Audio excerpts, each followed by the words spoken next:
ప్రభు నందు ప్రియులారా, ప్రభు నామమున మీకు వందనములు. ఈరోజు దేవుని యొక్క వాక్య ధ్యానము ఆదికాండము 42వ అధ్యాయము 18వ వచనము.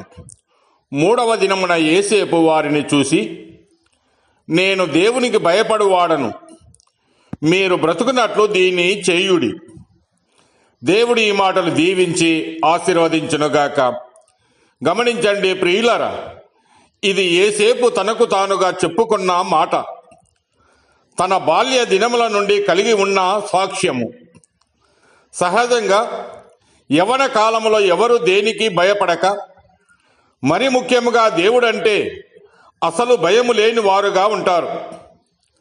అంతేకాదు, ఈ మాట అంటూ ఉన్నప్పుడు తాను సాధారణమైన వ్యక్తి కాదు, ఐగుప్తు దేశాధిపతి, అన్నీ కలిగిన వారు, కన్నులు నెత్తికి వచ్చిన వారై ఉంటారు.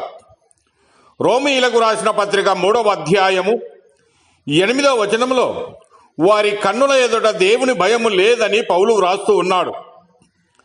భక్తిహీనుల హృదయంలో అతిక్రమము దేవోక్తి వలె పలుకుచున్నది, వాని దృష్టి ఎదుట దేవుని భయము బొత్తిగా లేదని కీర్తనాకారుడు తెలియజేస్తూ ఉన్నాడు. అయితే యోసేపు మాత్రము నేను దేవునికి భయపడు వాడనని సాక్ష్యమిస్తూ ఉన్నాడు.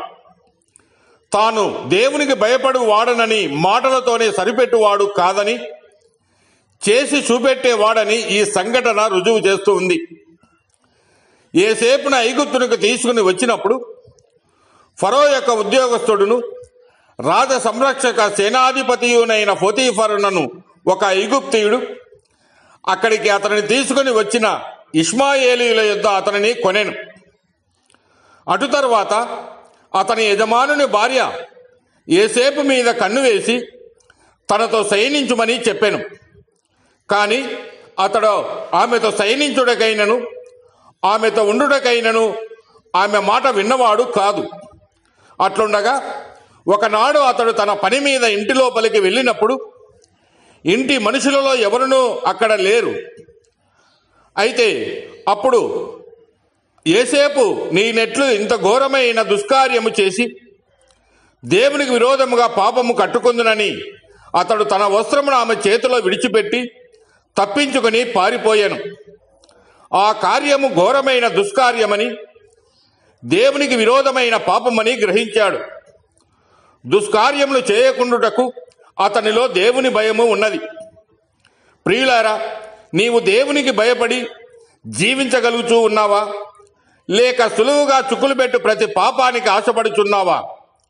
యెహోవా యందు భయభక్తులు కలిగి ఉండుట జీవ సాధనమని, అది కలిగినవాడు తృప్తుడై అపాయం లేకుండా బ్రతుకునని సామెతల గ్రంథంలో మనం గమనించవచ్చు.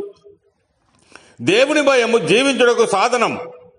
అంతేకాక అది తృప్తిని ఇస్తుంది, అపాయమేమీ లేని బ్రతుకుని ఇస్తుంది. అందుకే యోసేపు పోతీఫరు లాంటి బలమైన వాని ఎదుట కూడా జీవించగలిగాడు.